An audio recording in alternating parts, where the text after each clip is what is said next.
In 2018, the WHO called for action to achieve the global elimination of cervical cancer as a public health problem. Now, the strategy is to have 90% coverage of high-risk the human papillomavirus vaccination, 70% coverage of 2 lifetime cervical screens, and 90% treatment detection of lesions by 2030. The HPV, or the human papillomavirus, leads to 99% of cervical cancers. We're going to speak to 2 experts regarding this elimination program and how it's absolutely possible. It's ambitious, but we know it can be done. Welcome, Professor Marion Saville, Executive Director at the Australian Centre for the Prevention of Cervical Cancer, also trustee of the Rose Foundation, and Professor Wu Yin Ling, who is the founding trustee and advisor of the Rose Foundation. Now, cervical cancer is the only cancer that we can actually confidently say can be eliminated. It's the only cancer that we know what actually causes it. It is the human papillomavirus. But what does elimination really mean? Marion, do you want to shed more light on that? Yeah, so elimination of cervical cancer is possible because we understand the biology and we understand how to leverage that to prevent the development of cancer or detect it early when it's very treatable. Because it's a disease that can be almost entirely prevented through vaccination and screening, it is a disease of inequity, and those inequities exist within countries, even in countries like Australia, and between countries, and have to do with access to the tools and access that is culturally safe, inclusive, and accessible to various communities. When will we know, Marion, that we can actually see cervical cancer has been eliminated? At what point? So the target for cervical cancer elimination is an achievement of an incidence of 4 per 100,000 that's been globally agreed. Okay. We talk about the 90-70-90 strategy. Not very many people actually understand it. In very layperson's terms, what we're going to do is vaccinate 90% of the population, girls and boys. Am I correct? Do we include girls and boys in this equation, or is it just the girls? For the strategy, it is just girls. Okay, so 90% of the girls to be vaccinated, 70% of them need to have access to 2 lifetime cervical screens. We'll talk about that in a short while, and 90% treatment to detect the lesions. So vaccinate, screen, and then we hope to treat. We need to fulfill that. Is that what you call an end-to-end elimination program, Professor Wu? Yes, I think what I'd like to distill and what elimination means, sometimes the number doesn't mean anything to the people who are trying to achieve this. What does a public health problem of 4 in 100,000 women mean? But let me put some context into it within the community. So if you have a cancer that predominantly affects women in the lower middle income setting, that is such a big issue. You're in countries you're seeing incidents of 13 or even 20 per 100,000. And when this woman has got cervical cancer, it means not just her, but her entire family, her entire community is affected. We now have the opportunity, if not the responsibility, to say that we have the tools to ensure that such a person within a family and community does not need to have cervical cancer anymore. And that's what we're trying to achieve globally, to bring this protection to families. And yes, that's the end-to-end care in terms that we need to try get girls vaccinated, women screened with now a very simple screening method which we'll talk about, and also to ensure that if we screen them and we find an abnormality, they have access or they're guided to treatment, which is often life-saving and preventative if we do it at an early stage. So I just want to make a quick distinction between cervical cancer and breast cancer, perhaps. Breast cancer has had a lot of coverage in terms of awareness. It's taken about 30 to 40 years to actually come to where we are in terms of breast cancer awareness. But I think the distinction is that cervical cancer affects the younger woman, and breast cancer perhaps the older woman. That might change soon, but however, we want to catch girls at a younger age so that they enjoy quality of life from a younger period. Marion, Australia has been very successful with this program of vaccinating, screening, and perhaps even treating. What do you think has led to that success, and have there been barriers as well during that journey? So yes, Australia has been very successful with preventing cervical cancer, and we now have an incidence rate that's just above 6 per 100,000. And we very much... 6 per 100,000, you're almost there. We are. So Australia is probably going to be the first country to eliminate cervical cancer. We hope Australia will be first to eliminate. But I have to share with you that the gains aren't equally shared around the country. And so for us, we want to reach 4 per 100,000. We'd like to get there first in the world. But we also need to address inequities in our own community. So we have enjoyed access to vaccination and screening programs for a very long time, and the screening programs have been organised and supported by government for many decades, and with bilateral support, meaning we're not reliant on a particular government being in office for the program to continue. And I now realise that's a very great privilege. However, our Aboriginal and Torres Strait Islander population experience cervical cancer at twice the rate of non-Indigenous Australian women, and they're dying at more than 3 times the rate. So we've got some work to do within our country. But having said that, we've also learnt some technical lessons about vaccination screening, and my colleagues in the cancer treatment and pre-cancer treatment space are also very experienced, and we think we've got a role to play, and indeed a responsibility to share our technical experience with countries in the region in partnership. You've done work now, you've initiated work in this line in Vanuatu and Papua New Guinea. You want to share that with us? I mean, those are predominantly low and medium income countries. It's going to be very different from what you've done in Australia. So we're very, very lucky to have attracted some generous funding from the Minderoo Foundation in Australia. And that's been catalysed some other funding and a generous donation of test cartridges, so laboratory consumables from FIND. And we are doing an implementation project with partners from the Daffodil Centre, from the Kirby Institute and Family Planning Australia. And our consortium as a whole have relationships in Vanuatu and the Western Highlands province of Papua New Guinea. And the goal of this exercise is actually to show that the 90-70-90 targets can be reached in these communities, to demonstrate that to the world, and to put those, the Western Highlands province and Vanuatu, on the pathway to elimination by achieving the targets.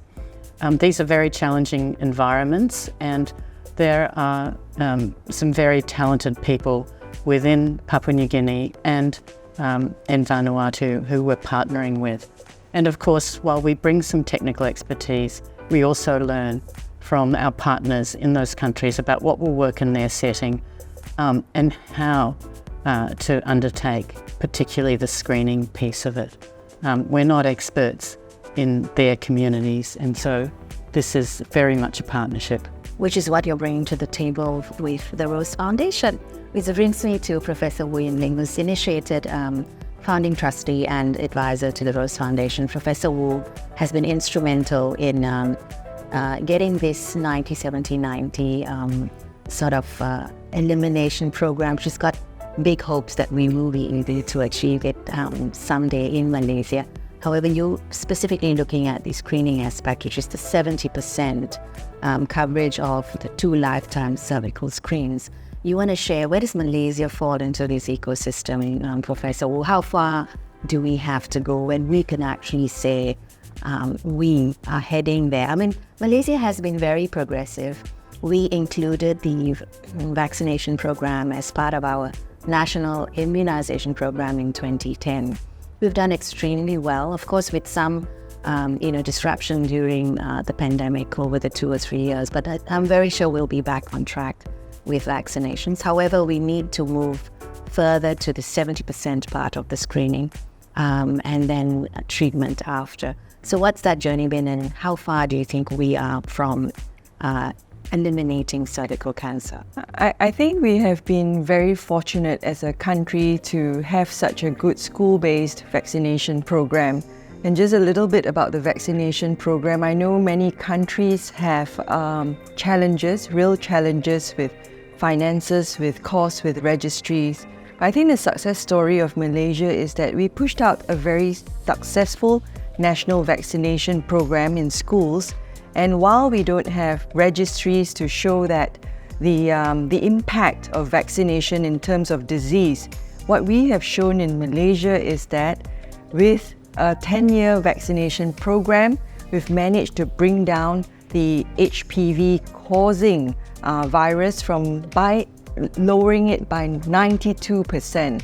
And that's consistent with what's happening in high-income countries where they have had registries to monitor, where they have had data.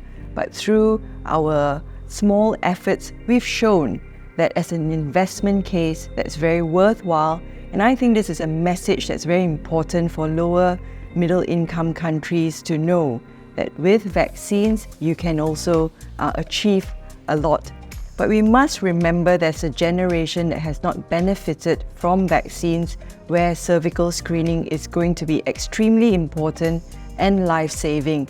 And unlike the traditional methods of requiring a well woman to attend a screening program every year to every 3 years, we're now talking about a simple test twice a lifetime. I mean, even if we can't get twice a lifetime, if we can get a woman to have an HPV test once a lifetime, I believe that there will be a big change if it's done as a country. And I think if you want to reach equity, this is what we're talking about. How do you decide whether one woman will have 10 tests against 10 women having one test? And as people roll out this program, these are the questions we need to ask, and we have to make sure that we lend a hand to ensure that every woman gets a screen.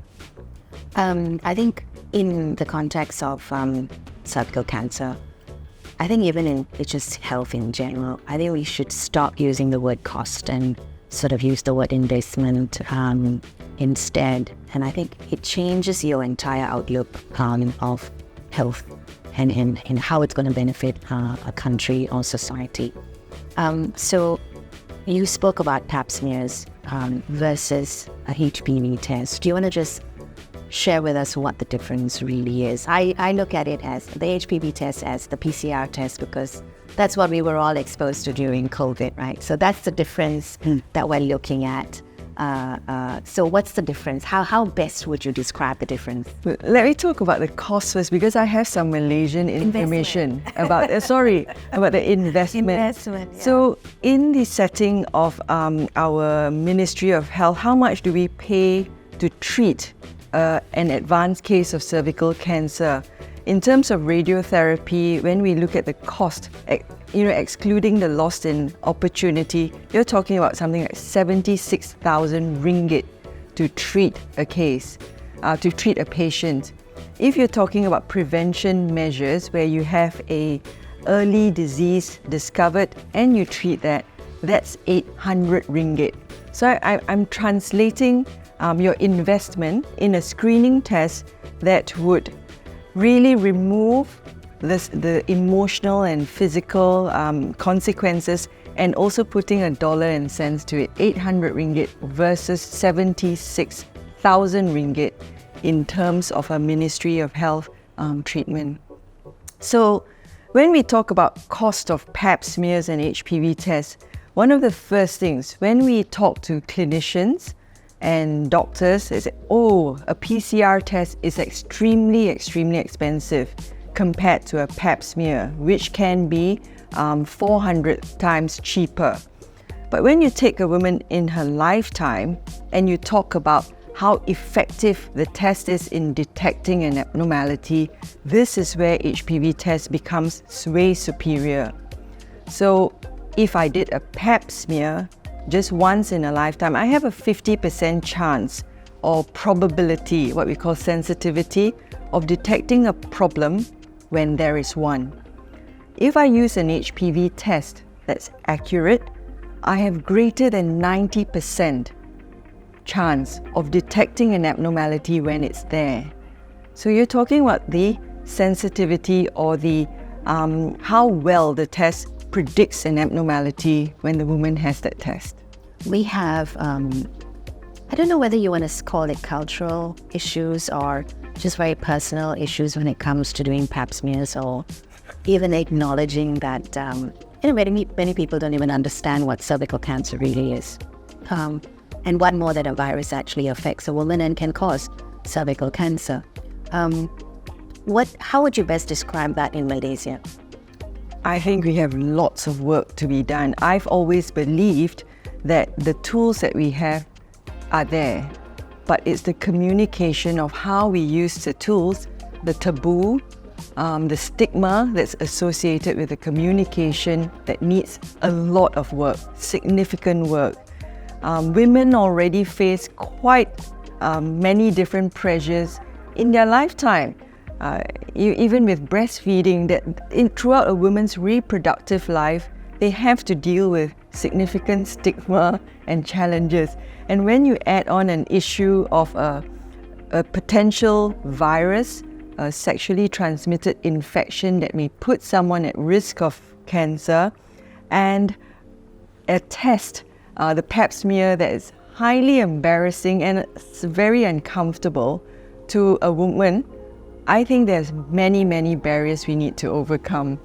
So in the new way of using a swab, that's simple, but the communication and education is something we really need to work hard on together, because that's cultural, that's communication, that's language. And in a Malaysian setting where we have 3 different races and so many different ethnicities and language, we need to do that better. Did you have the same problem in Australia, Marion, when you first got started? Look, I think there's always stigma associated with HPV, and we need to destigmatize HPV, because HPV infection is very, very common. In fact, it's a normal part of being an adult human. And for most of us, we'll contract an HPV infection and we will just clear it and we'll never know we had it.